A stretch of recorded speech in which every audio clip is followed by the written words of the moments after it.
జై గురుదేవ్. ఓం శ్రీ సాయిరామ్. దివ్య ప్రేమ స్వరూపులారా, నిన్న మీరు గురు సందేశంలో అత్యంత కీలకమైనటువంటి అంశాన్ని గురించి తెలుసుకున్నారు. అదేమిటంటే భగవంతుడి బలహీనత. ఈరోజు మీరు జీవిత రాజ్యాంగం, లైఫ్ కాన్స్టిట్యూషన్ అనే అంశాన్ని గురించి తెలుసుకోబోతున్నారు. ఇది కూడా చాలా కీలకమైంది. ఈరోజు సందేశంలోకి వెళ్ళబోయే ముందు నిన్న మీరు విన్నటువంటి భగవంతుడి బలహీనత అనే అంశాన్ని గురించి ఒక్కసారి సమీక్షించుకుందాం. సృష్టికర్త. సృష్టి స్థూలంగా ఉంటుంది, ఆకారాలతో ఉంటుంది, రూపాలతో ఉంటుంది, పేర్లతో ఉంటుంది, రంగులతో ఉంటుంది, మార్పులు చేర్పులు జరుగుతూ ఉంటాయి, నిరంతరం పరిణామం చెందుతూ ఉంటుంది. కానీ సృష్టికర్త దీనికి పూర్తి భిన్నంగా ఉంటాడు. ఎలా? నిరాకారం, నిరంజనం, నిర్గుణం, స్వచ్ఛం, స్థిరం, శాశ్వతం, సర్వవ్యాపితం, విశ్వవ్యాపితం. సృష్టికర్తకు అన్నీ తెలుసు,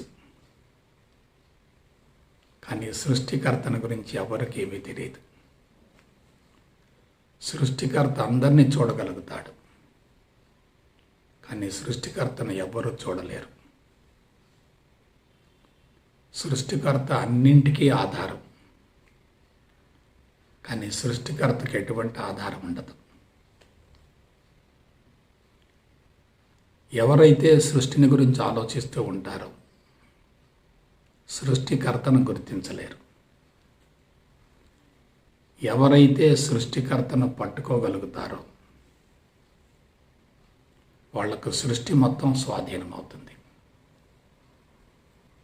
సృష్టికర్తను గురించి అవగాహన లేకపోతే సృష్టిలో ఇరుక్కుపోతారు. కనిపించేదే వాస్తవం అనుకుంటారు, భ్రమలో ఉంటారు, భ్రాంతిలో ఉంటారు. అదే సృష్టికర్తను గురించి అవగాహన ఉంటే కనిపించేటటువంటి స్థూల జగత్తును మానసికంగా వదిలేస్తారు. స్థూల జగత్తును మానసికంగా వదిలేయటం అంటే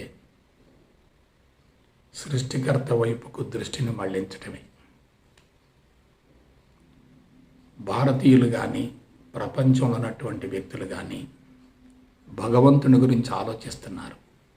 అది తప్పు మాత్రం కాదు, ఎందుకంటే సృష్టికర్త భగవంతుడే కదా.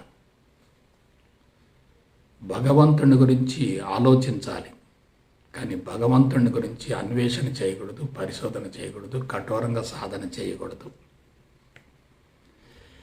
ఎప్పుడైతే అన్వేషణ ఉంటుందో, పరిశోధన ఉంటుందో మనిషికి పరధ్యానం పెరుగుతుంది. ఉన్నదాన్ని వ్యతిరేకిస్తూ ఉంటారు, లేని దాని కోసం పరితపిస్తూ ఉంటారు. ఉన్నది పాదు, లేనిది రాదు. కనిపించేదాన్ని వ్యతిరేకిస్తూ కనిపించని దానికోసం కఠోరంగా సాధన చేయటం అంటే శరీరాన్ని బలహీనపరచుకోవటమే కదా. అసలు సాధన అనే పదమే ప్రమాదకరమైంది. సాధన అనే పదంలో సాధించాలి అనేటటువంటి భావన ఉంటుంది. ఎవరిని సాధించాలి?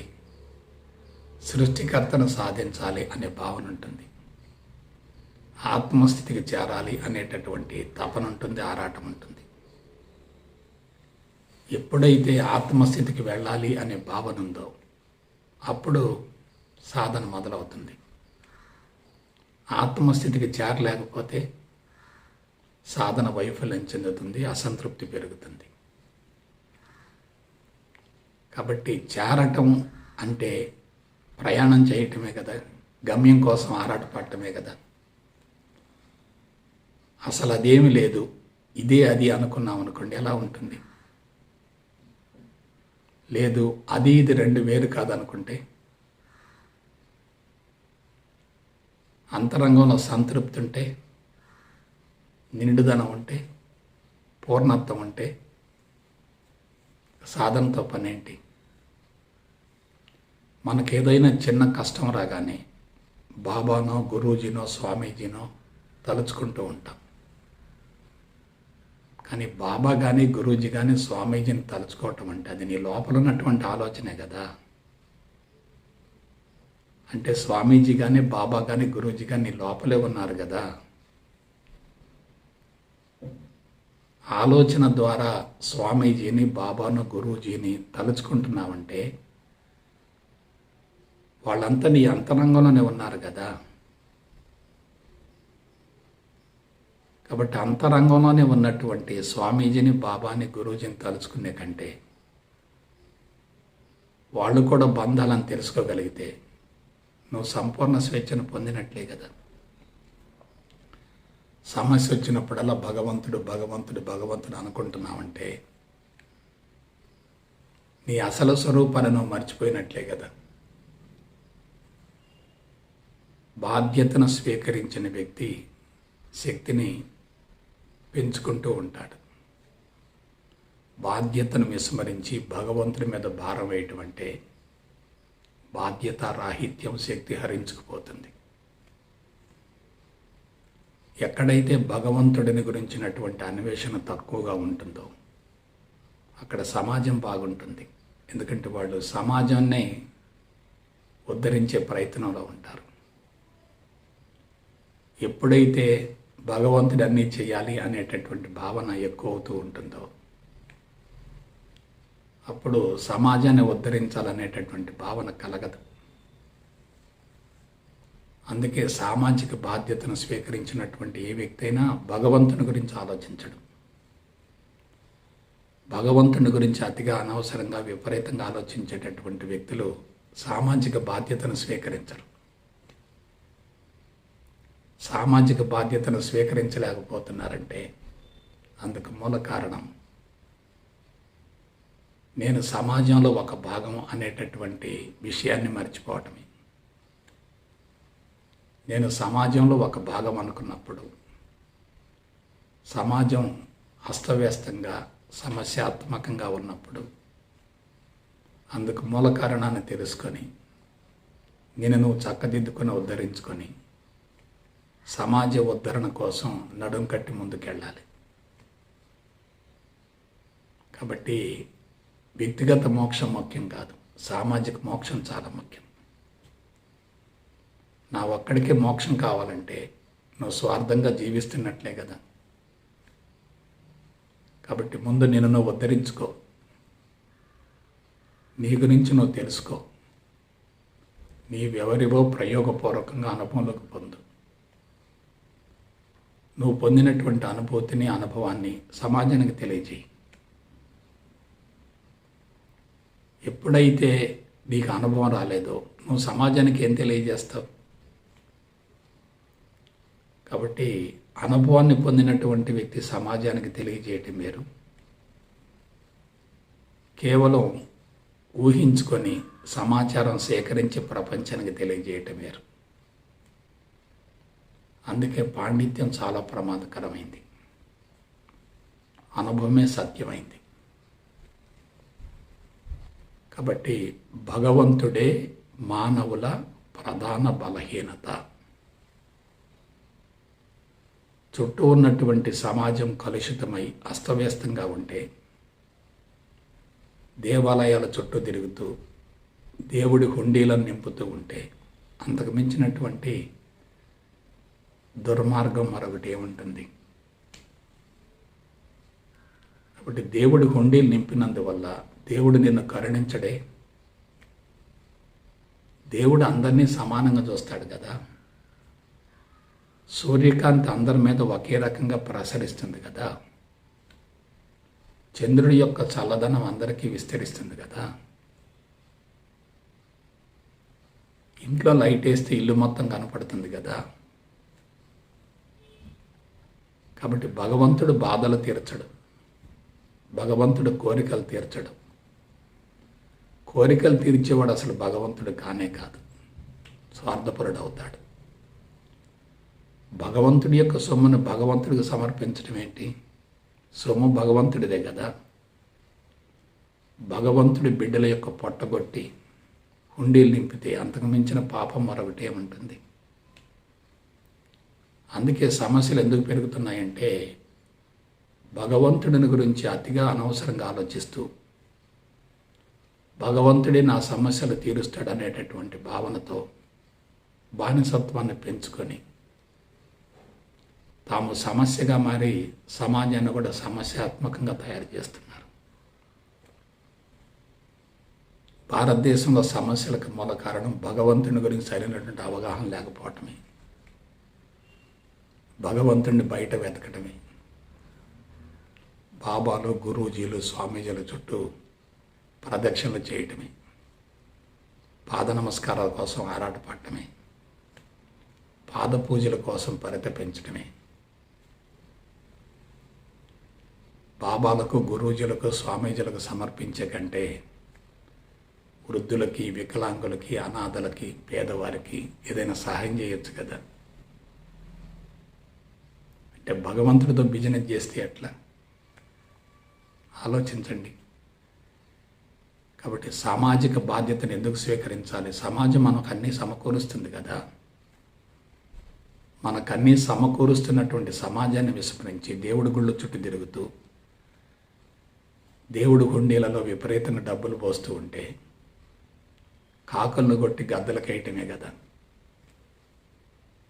భగవంతుడు ఒకే చోట ఉన్నాడు అనుకుంటే అది అశాస్త్రీయమే కదా. సర్వవ్యాపితుడు అంటే ఏమిటి? విశ్వవ్యాపితుడు అంటే ఏమిటి? భగవంతుని కొన్ని ప్రదేశాలకు ప్రాంతాలకే పరిమితం చేయటం ఏంటి? ఏమిటి దుస్థితి? ఏమిటి పాపం? ఏమిటి శాపం? ఎప్పుడు దీనికి విముక్తి? ఎప్పుడు దీనికి పరిష్కారం? కొంచెం ఆలోచించండి. ఎప్పుడైతే నాకు ఎవరిదో అండ కావాలి అనే భావన నీ మనసులో బలీయమవుతుందో నువ్వు బలహీనంగా ఉన్నట్లే కదా. బలహీనంగా ఉన్న వ్యక్తులే బలమైన వ్యక్తుల కోసం వాళ్ళ అండ కోసం పరితపిస్తూ ఉంటారు. కానీ వాళ్ళు నీకు అండనివ్వరు, నిన్ను ఇంకా బలహీనపరుస్తారు. నాకంటే ఉన్నతమైన వ్యక్తి బయట ఉన్నాడు అనుకుంటే నీ శక్తి ఎంత హరించుకుపోతుందో ఆలోచించు. గురువులు స్వామీజీలు బాబాల వల్లనే మనుషులు బలహీనపడుతున్నారు. వాళ్ళని ఆరాధిస్తున్నారు తప్ప వాళ్ళ అంతరంగాన్ని స్పృశించటం లేదు. ఆరాధించినందువల్ల నీ శక్తి ఇంకా హరించుకుపోతుంది. వాళ్ళ అంతరంగాన్ని మీ అంతరంగంతో అనుసంధానం చేయగలగాలి. వాళ్ళల్లో ఉన్నదే నాలో ఉంది అనే భావన కలగాలి. వాళ్ళని ఉన్నతంగా ప్రత్యేకంగా చూస్తున్నావంటే నువ్వు బలహీనంగా ఉన్నట్లే, నీ అంతరంగంలో ఉన్నటువంటి భగవంతుని గుర్తించినట్లే. సమదృష్టి కలగాలంటే పండితుణ్ణి పామరుణ్ణి, మట్టిని మల్లెపూని మలాన్ని సమానంగా చూడటమే. సమదృష్టే సాధన అవుతుంది, సమదృష్టే సమాధి అవుతుంది. అటువంటి వ్యక్తులు ప్రత్యేకంగా సాధన చేయవలసినటువంటి అవసరం లేనే లేదు. అయితే ఇప్పుడు జీవిత రాజ్యాంగం గురించి తెలుసుకుందాం. జీవిత రాజ్యాంగం. నేను భగవంతుడి గురించి అతిగా అనవసరంగా ఆలోచించొద్దు అంటున్నాను కదా. నేను మీకే నాస్తికత్వాన్ని బోధించటం లేదు, నేను పూర్ణత్వాన్ని బోధిస్తున్నాను. నాస్తికత్వం ప్రమాదకరమే, ఆస్తికత్వం కూడా ప్రమాదకరమే. ఆస్తికత్వం అంటే భగవంతుడి మీద ఆధారపడటం, బానిసత్వాన్ని పెంచుకోవటం, అది తమోగుణం. నాస్తికత్వం అంటే భగవంతుడి యొక్క ఉనికిని ప్రశ్నించడం, వ్యతిరేకించడం, అది రజోగుణం, మూర్ఖత్వం. కాబట్టి అసంపూర్ణమైనటువంటి విధానాల వల్ల నీ అంతరంగంలో అసంతృప్తి ఇంకా పెరుగుతుంది. పరిపూర్ణమైనటువంటి విధానాలను అనుసరించగలిగితే నీ అంతరంగం సంతృప్తిగా ఉంటుంది, నిండుకుండలా ఉంటుంది. సంతృప్తిగా ఉన్నప్పుడు, నిండుకుండలా ఉన్నప్పుడు ఇక సాధనతో పని ఏంటి? సమస్య ఉంటే సాధన అవసరం అవుతుంది, సమస్య లేకపోతే సాధన యొక్క అవసరం ఏముంటుంది? జీవిత రాజ్యాంగం, హ్యూమన్ కాన్స్టిట్యూషన్, లైఫ్ కాన్స్టిట్యూషన్, దీని గురించి తెలుసుకుందాం. ఒక్కసారి మానవ జీవితం ఎలా ప్రారంభం అవుతుందో గతంలో నేను చెప్పాను, ఒక్కసారి విశ్లేషించుకుందాం. మానవ జీవితం పరిపూర్ణమైనటువంటి విత్తనంతో ప్రారంభమవుతుంది. ఆ పరిపూర్ణమైనటువంటి విత్తనాన్ని వేదాంతపరంగా కారణ శరీరం అంటారు. జీవశాస్త్ర రీత్యా దాన్నే సంయుక్త బీజం అంటారు, జైగోట్ అంటారు. ఈ కారణ శరీరం ఎలా ఏర్పడింది? 2 అర్ధబీజాల కలయికతో ఏర్పడింది. ఈ 2 అర్ధబీజాలు ఎక్కడి నుంచి వచ్చాయి? ఒక బీజం పురుషుడి నుండి వచ్చింది, మరొక బీజం స్త్రీ గర్భంలో తయారై అక్కడే ఉంది. పురుషుడి నుండి ఉత్పత్తి అయినటువంటి ఈ బీజం స్త్రీ గర్భంలో ఉన్నటువంటి అండంతో కలవటం కోసం లైంగిక ప్రక్రియ జరుగుతుంది. ఈ లైంగిక ప్రక్రియ ద్వారా స్త్రీ యొక్క కణం, పురుషుడి యొక్క కణం రెండు కూడా కలిసిపోతాయి. సంయుక్తం అంటే ఏంటంటే కలిసి ఉండటం. స్త్రీ అండం 50% ఉంటుంది, పురుషుడి అండం 50% ఉంటుంది.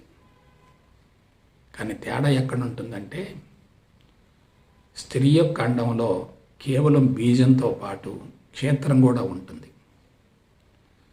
పురుషుడు కేవలం బీజాన్నిచ్చి తప్పుకుంటాడు. కానీ స్త్రీ మాత్రం బీజంతో పాటు క్షేత్రాన్ని కూడా దానం చేస్తుంది. కాబట్టి మానవ జీవితం ఆవిర్భవించడంలో పురుషుడి పాత్ర చాలా తక్కువగా ఉంటుంది, స్త్రీ పాత్ర ఎక్కువగా ఉంటుంది. పురుషుడు కేవలం బీజాన్ని మాత్రమే అందిస్తాడు. స్త్రీ మాత్రం బీజానికి క్షేత్రాన్ని ఇస్తుంది. ఆ సంయుక్త బీజం గర్భంలో సురక్షితంగా పెరగటానికి అనుకూలమైనటువంటి వాతావరణాన్ని ఇస్తుంది, పోషక పదార్థాన్ని ఇస్తుంది, ప్రాణవాయువుని ఇస్తుంది. బిడ్డ 9 నెలలు పెరగటానికి అనుకూలమైనటువంటి పవిత్రమైనటువంటి వాతావరణాన్ని కలగజేస్తుంది. అందుకే మాతృత్వం అన్నారు కానీ పితృత్వం అనలేదుగా. మాతృత్వం అనేది మహాయజ్ఞం, పితృత్వం అనేది ఆ మహాయజ్ఞానికి సహకరించడం. కాబట్టి జీవితం ఎలా ప్రారంభమవుతుంది? కారణ శరీరంతో ప్రారంభమవుతుంది. కారణ శరీరంలో 2 బీజాలు కలవటం అంటే ఏమిటి? కారణ శరీరం కోసం 2 బీజాలు కలవటం అంటే ఏమిటి? అర్ధబీజం పురుషుడిది, అర్ధబీజం స్త్రీది. అర్ధబీజం అంటే అందులో ఏముంటాయి? కేవలం 23 దారపోగులు ఉంటాయి, వాటిని క్రోమోజోములు అంటారు. 23 + 23 మొత్తం 46 క్రోమోజోములు అవుతాయి. అదే సంయుక్తం అంటే, అదే జంట అంటే, అదే కలయిక అంటే, అదే పూర్ణబీజం ఏర్పడటం అంటే. ఈ 46 క్రోమోజోములు అనేవి మానవ జీవితానికి, జీవితం కొనసాగటానికి ఒక రకంగా రాజ్యాంగం అవుతుంది. 46 క్రోమోజోములే మానవ జీవితానికి, జీవితం కొనసాగటానికి రాజ్యాంగం అవుతుంది. ఎలా?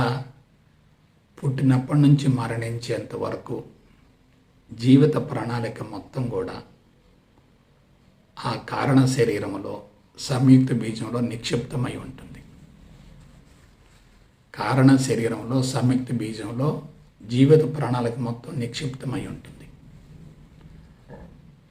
ఒక దేశంలో పరిపాలన సజావుగా కొనసాగాలంటే తప్పనిసరిగా రాజ్యాంగం కావాలి. రాజ్యాంగాన్ని అతిక్రమించకూడదు, రాజ్యాంగానికి విరుద్ధంగా ప్రవర్తించకూడదు. అలాగే కోర్టులలో, న్యాయస్థానాలలో న్యాయమూర్తులు జడ్జిమెంట్ ఇవ్వాలంటే వాళ్ళు తప్పనిసరిగా న్యాయశాస్త్రాన్ని చూడాల్సిందే, పీనల్ కోడ్ చూడాల్సిందే, న్యాయశాస్త్రానికి విరుద్ధంగా కనుక జడ్జిమెంట్ వస్తే వీళ్ళు మరొక న్యాయస్థానానికి వెళ్తూ ఉంటారు. కాబట్టి మానవ జీవిత రాజ్యాంగం ఏమిటి? కారణ శరీరంలో ఉన్నటువంటి 46 క్రోమోజోములు. రాజ్యాంగాన్ని ఒక వ్యక్తి తయారు చేయాల్సిందే కదా. ఒక వ్యక్తి ద్వారా అది రచించబడాల్సిందే కదా. లేకుండా రాజ్యాంగం ఏర్పడదు కదా. రాజ్యాంగం తయారు కాదు కదా. మరి మానవ రాజ్యాంగాన్ని, జీవిత రాజ్యాంగాన్ని ఎవరు తయారు చేస్తున్నారు? జీవుడు తయారు చేస్తున్నాడు. జీవుడు తయారు చేస్తున్నాడు. మనకు రాజ్యాంగం కనపడుతుంది ఎదురుగా, తయారు చేసిన వ్యక్తి కనపడలేదు కదా. ఈ జీవిత రాజ్యాంగం కూడా కనపడుతుంది, కానీ తయారు చేసినటువంటి జీవుడు కనపడలేదు కదా. రాజ్యాంగం ప్రకారం పరిపాలన కొనసాగుతుంది. రాజ్యాంగాన్ని అతిక్రమించి పరిపాలన కొనసాగే అవకాశమే లేదు. న్యాయశాస్త్రానికి అనుగుణంగానే తీర్పులు అందించబడుతూ ఉంటాయి, అతిక్రమించడానికి వీల్లేదు.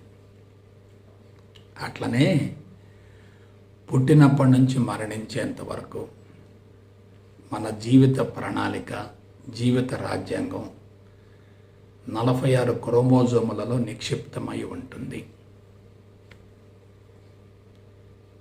ఈ 46 క్రోమోజోములకు ప్రతిరూపమే మానవుడి యొక్క మెదడు. 46 క్రోమోజోములు ఈక్వల్ టు మానవుడి యొక్క మెదడు, బ్రెయిన్. 46 క్రోమోజోములు కనుక ఆరోగ్యంగా ఉంటే, పటిష్టంగా ఉంటే, శక్తివంతంగా ఉంటే మెదడు కూడా అదే తరహాలో ఉంటుంది. మెదడు ఏ విధంగా ఉంటుందో దాన్ని బట్టే శరీరం ఉంటుంది.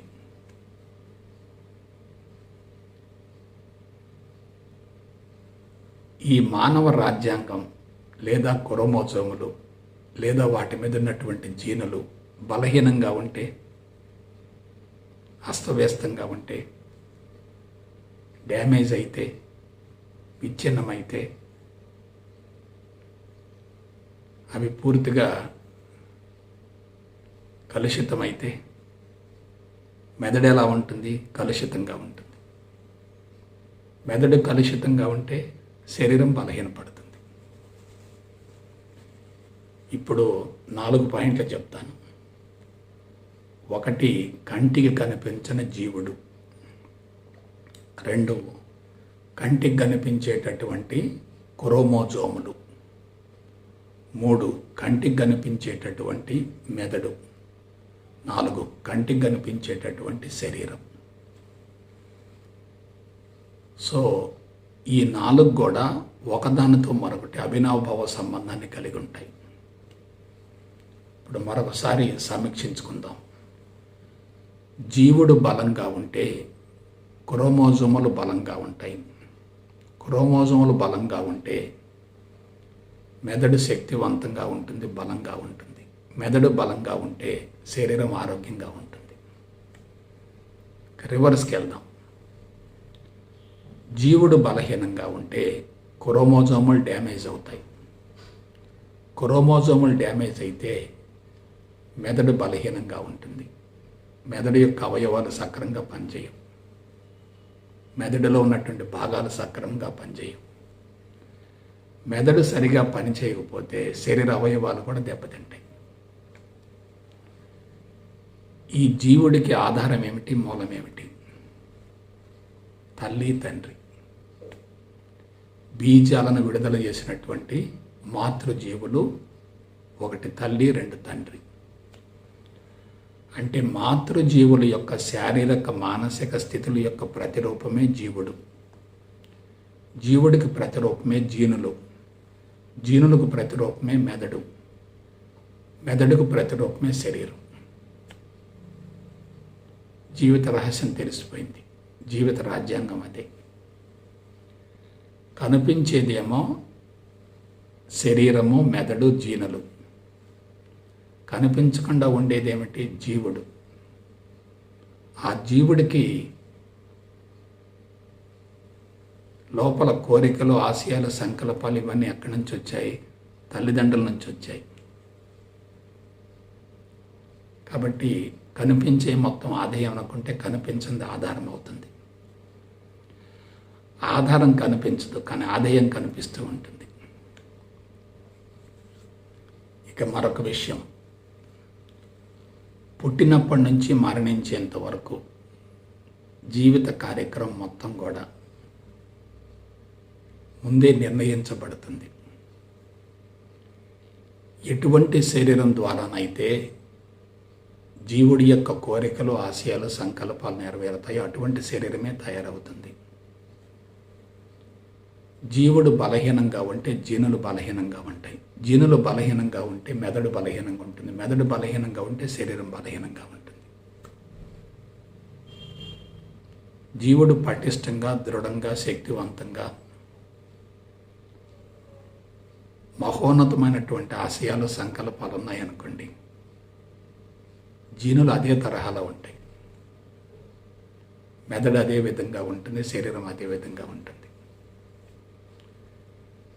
ఇప్పుడు ఈ జీనులకి వేదాంత పరంగా ఒక పేరు పెడదాం. అవే సంచిత కర్మలు. కాబట్టి మానవ జీవితం దేంతో మొదలవుతుంది? సంచిత కర్మల మూటతో మొదలవుతుంది. తల్లిదండ్రి ఇద్దరు కూడా మనకేమిస్తారు? ఒక మూట ఇస్తారు. ఆ మూట ఏమిటి? వాళ్ళ కర్మల మూట. వాళ్ళ శారీరక, మానసిక స్థితిలో ప్రతిరూపమే వాళ్ళు మనకిచ్చేటటువంటి సంచిత కర్మల మూట. ఆ మూటలో బంగారం ఉండొచ్చు, ఆ మూటలో రాళ్ళు ఉండొచ్చు. రాళ్ళుంటే మనకు శాపం అవుతుంది, బంగారం ఉంటే మనకి వరం అవుతుంది. కాబట్టి మన జీవితం ఎవరి చేతిలో ఉంది? మన తల్లిదండ్రుల చేతుల్లో ఉంది. వాళ్ళు ఉత్తమ సంస్కారాలతో జీవిస్తే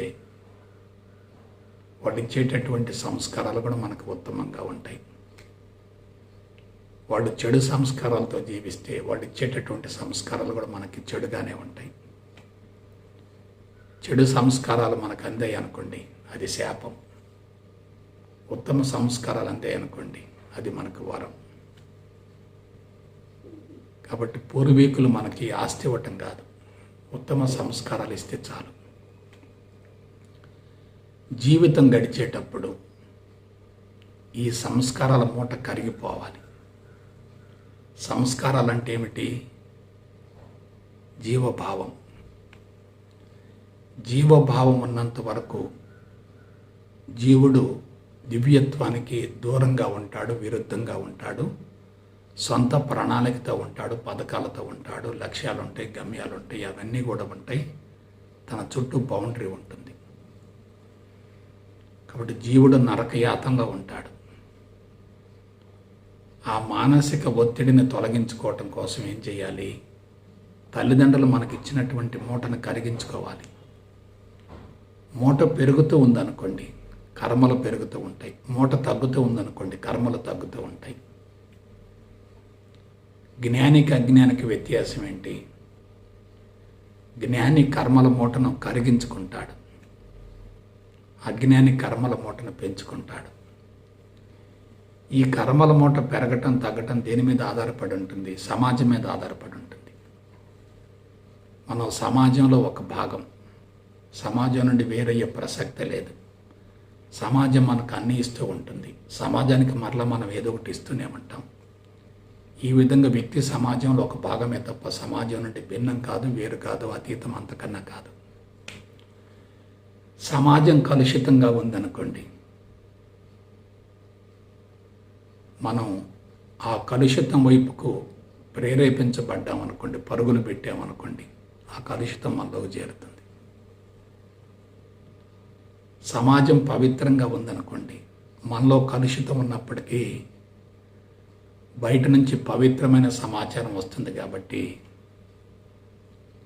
మన అంతరంగ మందలి కలుషితం కరిగిపోతుంది.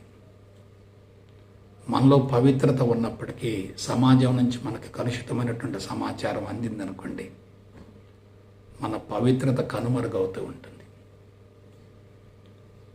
ఇక్కడ మరొకసారి గుర్తుపెట్టుకోండి, వ్యక్తికి సమాజానికి మధ్య అవినాభావ సంబంధం ఉంటుంది. సమాజం ప్రభావం వ్యక్తిపై ప్రత్యక్షంగా ఉంటుంది. సమాజం నుండి వ్యక్తి తప్పించుకొని పోయే ప్రసక్తే లేదు. మనం పవిత్రంగా జీవించాలని ఉన్నప్పటికీ మన చుట్టూన్నటువంటి వ్యక్తులు చెడు సంస్కారాలతో ఉంటే ఆ చెడు సంస్కారాల ప్రభావంతో మనం కూడా బాధలు పడవలసి వస్తుంది. చుట్టూ నెగిటివ్ ఫోర్సెస్ బాగా ఉన్నాయి, మనలో పాజిటివ్ ఫోర్స్ ఉంది. చుట్టూ ఉన్నటువంటి నెగిటివ్ ఫోర్సెస్ మనలో ఉన్నటువంటి పాజిటివ్ని హరించి వేస్తాయి. మనలో నెగిటివ్ ఉంది, చుట్టూ పాజిటివ్ ఫోర్సెస్ బాగా ఉన్నాయి. కొంతకాలానికి మనలో ఉన్నటువంటి నెగిటివ్ కూడా పాజిటివ్గా మారుతుంది. కాబట్టి మరొకసారి మీకు స్పష్టంగా తెలియజేస్తున్నాను, ఇవాళ ప్రపంచం మొత్తం దిగజారడానికి మూల కారణం వ్యక్తి కాదు, వ్యక్తి ఏర్పరచుకున్నటువంటి వ్యవస్థ, సమాజం. సమాజం కలుషితం అవుతున్నప్పుడు మనం పవిత్రంగా ఎలా జీవించగలుగుతాం? కాబట్టి పరిసరాలు పవిత్రంగా ఉంటేనే మన అంతరంగం పవిత్రంగా తయారవుతుంది. పరిసరాలు కలుషితంగా ఉన్నప్పుడు మనం ఎంత పవిత్రంగా జీవించాలనుకున్నా ఆ కలుషితం ప్రభావం మనల్ని నిరంతరం వెంటాడుతూ వేధిస్తూ ఉంటుంది కదా. కాబట్టి గత 20,000 సంవత్సరాల నాగరికత పరిణామంలో ఏం జరుగుతుంది? కలుషితం పెరుగుతూ వస్తుంది. అందుకే మానవుడు బలహీనపడుతూ వస్తున్నాడు. ఆధ్యాత్మికత వచ్చింది, ఆధ్యాత్మికత చాలా మంచిది, కానీ చుట్టూ సమాజం కలుషితంగా ఉన్నప్పుడు ఆధ్యాత్మికత ఏం చేస్తుంది? కలుషితం ఎక్కువగా ఉంది, ఆధ్యాత్మిక శక్తి తక్కువగా ఉంది. మనిషి కలుషితానికి లొంగిపోవాల్సిందే కదా. This is life secret. మన చుట్టూ నెగిటివ్ సమాచారం బాగా ఉన్నప్పుడు, నెగిటివ్ ఫోర్సెస్ బాగా ఉన్నప్పుడు ఏమవుతుంది? జీవితం నెగిటివ్ వైపుకే మళ్ళుతుంది. మనం ధర్మంగా జీవించాలని ఉంది, అంతరాత్మ హెచ్చరిస్తూ ఉంది. అవినీతిగా జీవించొద్దని అంతరాత్మ నిరంతరం చెప్తూనే ఉంది. కానీ అవసరాలు పెరుగుతున్నాయి కదా. అవసరాలు పెరుగుతున్నప్పుడు అవసరాలు తీర్చకపోతే అసమర్థపు జీవితం అవుతుంది కదా. శారీరక అవసరాలు తీరకపోతే మనిషి ఎలా ఉంటాడు? కుటుంబ అవసరాలు తీరకపోతే మనిషి ఎలా ఉంటాడు? ఆలోచించండి. కాబట్టి మానవుడు బలమైనటువంటి వ్యవస్థను ఏర్పాటు చేసుకొని ప్రకృతి వనరులను విపరీతంగా ధ్వంసం చేస్తూ భౌతికవాద మత్తును పెంచుకొని ఆకర్షణీయమైనటువంటి వస్తువులు తయారు చేసుకుంటూ ప్రపంచాన్ని అభివృద్ధి పదంలో నడిపిస్తున్నాను అనేటటువంటి భావనతో, ప్రపంచాన్ని అభివృద్ధి పదంలో నడిపిస్తున్నాను అనేటటువంటి భావంతో చుట్టూ కలుషితాన్ని తయారు చేసుకుంటూ ఉన్నతంగా జీవించడం అనేది సాధ్యం కాదు. అందుకే ధర్మం అడుగంటుతుంది, అధర్మం పెరుగుతుంది, ధర్మం కుంటుతుంది అంటారు.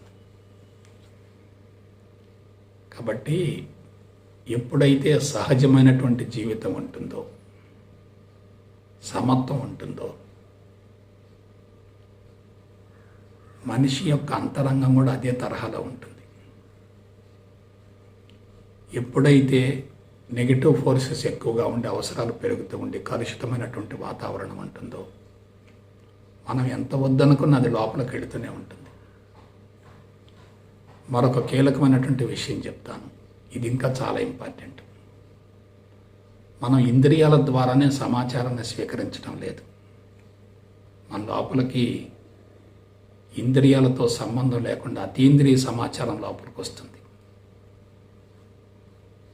వాటిని వాసన బీజాలు అంటారు. శరీరం లోపలికి వస్తూనే ఉంటుంది. అది చుట్టూ కలుషితమైనటువంటి వాతావరణం ఉన్నప్పుడు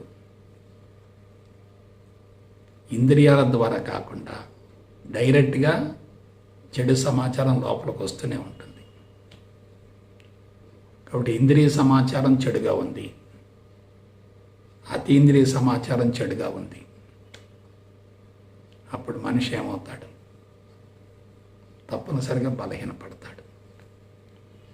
కాబట్టి నేను చెప్పేటటువంటి ఒకే ఒక విషయం ఏంటంటే, పుట్టుక ఉత్తమ సంస్కారాలతో ప్రారంభమైనప్పటికీ జీవితకాలంలో మనిషి చెడు సంస్కారాల వైపుకి వెళ్ళే అవకాశం ఎక్కువగా ఉంది. ధర్మం అంటున్నాం, కానీ ధర్మం అనేది సిద్ధాంతానికే పరిమితం అవుతుంది. ఒక వ్యక్తి చెడు సంస్కారాలతో జీవితాన్ని ప్రారంభించాడు అనుకోండి, ఇక చెడు వైపుకే పరిగెత్తుతూ ఉంటాడు, చెడు పెరుగుతూ ఉంటుంది. అంటే మొత్తమే జాగ్రత్తగా విశ్లేషించుకుంటే ఉత్తమ సంస్కారాలతో జన్మించినప్పటికీ చెడు నుండి తప్పించుకునే అవకాశం లేదు. చెడు సంస్కారాలతో జన్మించామనుకోండి, ఇక చెడు వైపుకి ఆకర్షింపబడుతూ ఉంటాడు. అంటే ఏమిటి? ఈవిల్ ఫోర్సెస్ డామినేట్ చేస్తూ ఉన్నాయి, పాజిటివ్ ఫోర్సెస్ బలహీనపడుతూ ఉన్నాయి. అయితే దీనికి మార్గం ఏంటి గురూజీ? ఎస్, మార్గం ఉంది. మార్గం ఉంది, కానీ అది చాలా కష్టమైంది. అదేమిటి? మనం జీవుణ్ణి దాటి వెళ్ళగలగాలి. జీవుడి యొక్క మూలం తెలుసుకోవాలి. జీవుడికి మూలం ఏమిటి? ప్రాణశక్తి. ప్రాణశక్తికి మూలం ఏమిటి? పరమాత్మ. కాబట్టి తల్లిదండ్రి మనకు జన్మనిచ్చారు అనుకుంటున్నాం, అది వాస్తవం కాదు. మన తల్లిదండ్రి, వాళ్ళ తల్లిదండ్రి, వాళ్ళ తల్లిదండ్రి, వాళ్ళ తల్లిదండ్రి, ఎనికి వెళ్ళండి, వెళ్ళండి, వెళ్ళండి, వెళ్ళండి, వెళ్ళండి, చివరికి ఎవరు వస్తారంటే పరమాత్మ వస్తాడు. కాబట్టి మానవ జీవితానికి మూలం మరియు ఆధారం ఏమిటంటే పరమాత్మే.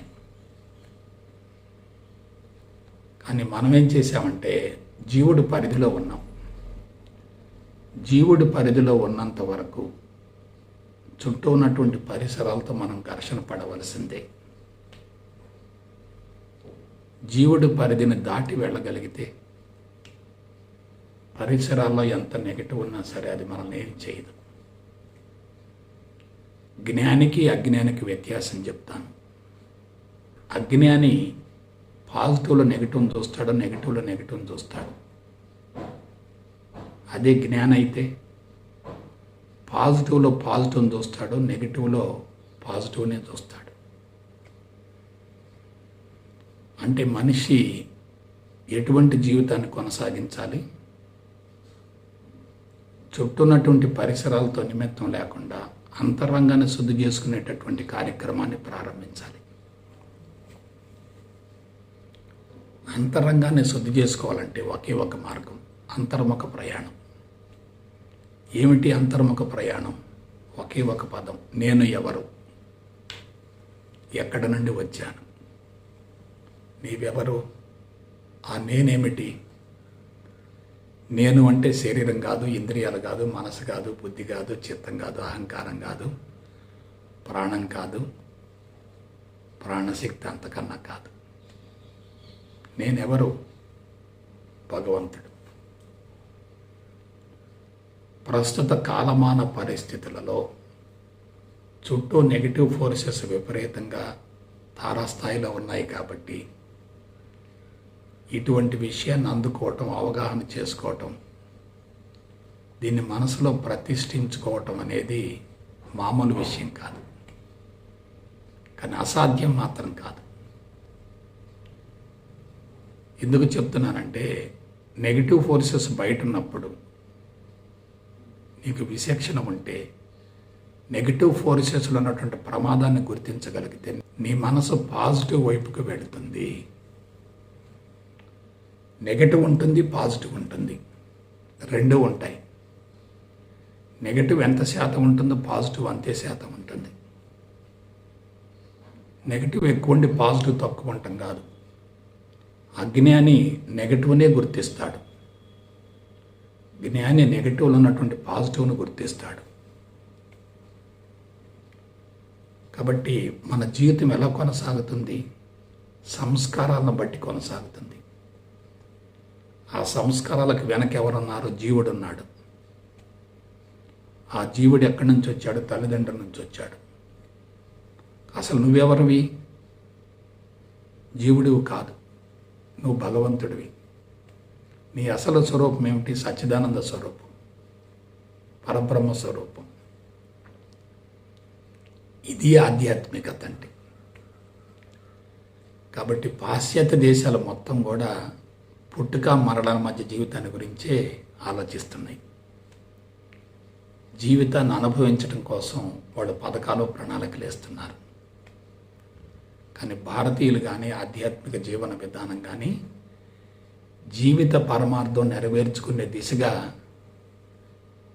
ముందుకెళ్తుంది. కాబట్టి ఆధ్యాత్మికత ఎంత గొప్పదో మీరు ఆలోచించండి. మన జీవుడికి లోబడి ఉన్నామా, తప్పనిసరిగా బలహీనపడతాం. జీవుణ్ణి లోబరుచుకున్నామా, జీవిత పరమార్థం నెరవేర్చుకుంటాం. జీవుడికి లోబడి ఉండటం అంటే జీవోభావాన్ని ఇంకా పెంపొందించుకోవటం. జీవుడికి అతీతంగా జీవించటం అంటే జీవోభావాన్ని కరిగించుకోవటం. జీవోభావాన్ని కరిగించుకుంటే జీవుడే దేవుడవుతాడు కదా. జీవోభావానికి లొంగిపోతే జీవుడు బలోపేతమై శరీరం బలహీనపడుతుంది కదా. కాబట్టి ఇది జీవిత రహస్యం, జీవిత రాజ్యాంగం అంటే. సో నీ మనసులో ఏదుందో దాని ప్రకారం నువ్వు వెళుతున్నావంటే నువ్వు జీవుడికి లోబడి జీవిస్తున్నట్లు లెక్క. కానీ నువ్వు ధర్మాన్ని, సత్యాన్ని పట్టుకుని ముందుకు వెళుతున్నావంటే జీవోభావానికి అతీతంగా జీవిస్తున్నట్లు లెక్క. అయితే జీవుడిలో చెడు సంస్కారాలు ఉన్నాయనుకోండి, మనిషి భగవంతుడి వైపుకు మళ్ళటం అనేది సాధ్యం కాదు. జీవుడిలో ఉత్తమ సంస్కారాలు ఉన్నాయనుకోండి, మనిషి తప్పనిసరిగా భగవంతుడి వైపుగా చూస్తూ ఉంటాడు. అయితే చెడు సంస్కారాలను కూడా ఉత్తమ సంస్కారాలుగా పరిగణించగలిగితే, భావించగలిగితే, మార్చుకోగలిగితే అప్పుడు సమాజాన్ని నువ్వు చూసే కోణం మారిపోతుంది. అప్పుడు భగవంతుడికి దగ్గర అవుతావు. చివరిలో ఒక మాట చెప్తున్నాను, నీ ఆధ్యాత్మిక పురోభివృద్ధికి ఎవరో ఆటంకం కానే కాదు. ఎవరి ద్వారానో నీ ఆధ్యాత్మిక పురోభివృద్ధి కుంటుపడుతుంది అనుకుంటున్నావంటే అది నీ లోపల బలహీనత, బయటది మాత్రం కాదు. నువ్వు శారీరక, ఇంద్రియ, మానసిక మట్టాల పరిధుల్లో ఉన్నంత కాలం, జీవభావంతో ఉన్నంత కాలం నీకు నరకం తప్పదు. జీవభావాన్ని కరిగించుకోగలిగితే, అధిగమించగలిగితే నీ జీవిత పరమార్థం నెరవేరుతుంది. కాబట్టి రాజ్యాంగాన్ని ఏం చేయాలి? అవసరమైతే మార్చగలగాలి. భారత రాజ్యాంగం ఉంది, ఇప్పటికి చాలాసార్లు మార్చారు. ఎందుకు? కాలం మారుతుంది, కాలానికి అనుగుణంగా రాజ్యాంగం కూడా మార్చాల్సి వస్తుంది. అలాగే కోర్టులలో తీర్పులు ఇస్తూ ఉన్నారు న్యాయమూర్తులు. కొన్ని సందర్భాలు అవి కూడా మారుతూనే ఉన్నాయి. కాలం మారుతుంది కాబట్టి రాజ్యాంగం మారాల్సిందే. కాలం మారుతుంది కాబట్టి న్యాయశాస్త్రం కూడా మారాల్సిందే. కానీ సత్యం మారదు, ధర్మం మారదు. ఇదే ఆధ్యాత్మికత అంటే. సత్యం అనేక రకాలుగా కనపడుతుంది, కానీ మూలం మాత్రం ఒక్కటే. ధర్మం అనేక రకాలుగా మనకు తోస్తుంది, అనిపిస్తుంది, కానీ సనాతన ధర్మం ఒక్కటే. సత్యం, ధర్మాలు రెండు కూడా అన్యోన్యాశ్రయాలు. సత్యం నుండి ధర్మం వస్తుంది, ధర్మం మరలా తిరిగి సత్యంలో కలిసిపోతుంది.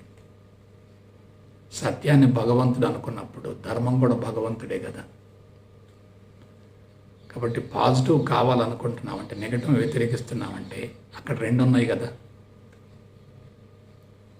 కాబట్టి పాజిటివ్ను భగవంతుడు అనుకున్నప్పుడు నెగిటివ్ కూడా భగవంతుడే కదా. పాజిటివ్ నుండి నెగిటివ్ వస్తుంది, నెగిటివ్ మరలా తిరిగి పాజిటివ్లో కలిసిపోతుంది, పాజిటివ్ నుండి నెగిటివ్ ఆవిర్భవించి నెగిటివ్ మరలా తిరిగి పాజిటివ్లో కలిసిపోతున్నప్పుడు నెగిటివ్ కూడా పాజిటివే కదా. ఇదే సీక్రెట్ ఆఫ్ లైఫ్, ఇదే జీవిత రహస్యం. ఇటువంటి కీలకమైనటువంటి అంశాల గురించి మనం జాగ్రత్తగా విశ్లేషించుకోగలిగితే, తెలుసుకోగలిగితే, హేతుబద్ధంగా విచారించగలిగితే తప్పనిసరిగా సొల్యూషన్ వస్తుంది. కాబట్టి హేతుబద్ధత, శాస్త్రీయత అనేటటువంటి అంశాలు ఎక్కడైతే ఉంటాయో అక్కడ పరిణామం పురోగమనంలో జరుగుతుంది. హేతుబద్ధత, శాస్త్రీయత లోపించే అనుకోండి, అక్కడ తిరోగమన పరిణామం జరుగుతుంది. కాబట్టి మనం ఏం చేయాలి? రాజ్యాంగాన్ని మార్చాలి. రాజ్యాంగాన్ని అవసరమైతే మనకు అనుగుణంగా మలుచుకోవాలి. జీవుడికి లొంగిపోకూడదు, జీవుడిని స్వాధీనపరచుకోవాలి. జీవుడికి అతీతంగా జీవించగలిగితే మనం భగవంతుడికి చేరువవుతాం. భగవంతుడికి చేరువవుతే జీవుడు మనకు లోబడి ఉంటాడు. మనం జీవుడికి లోబడ్డామనుకోండి, భగవంతుడి వైపుకి వెళ్ళలేం, వెళ్ళినా భగవంతుడిని అందుకోలేం. సిద్ధాంతం తెలుసుకుంటే ప్రయోజనం ఉండదు, దాన్ని అనుభవంలోకి పొందగలగాలి.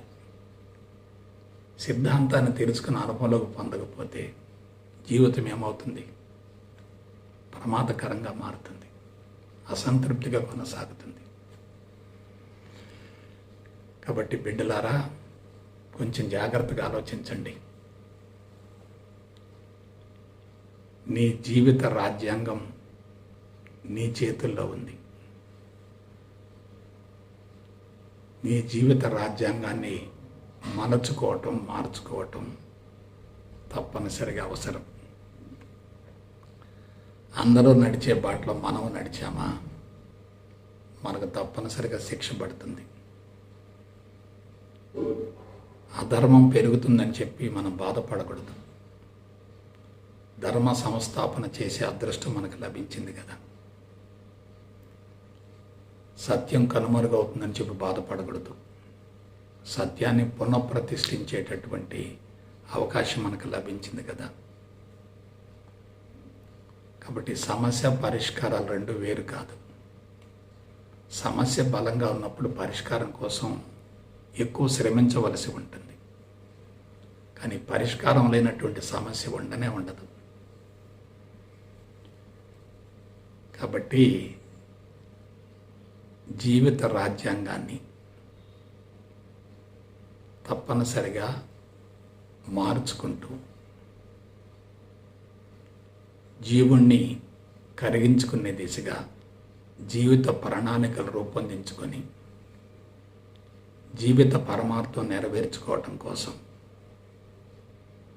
చక్కటి వ్యూహరచనతో ముందుకెళ్తారని మనసా వాచ కర్మణ కోరుకుంటూ సెలవు తీసుకుంటా. జై గురుదేవ్, జై గురుదేవ్, జై గురుదేవ్.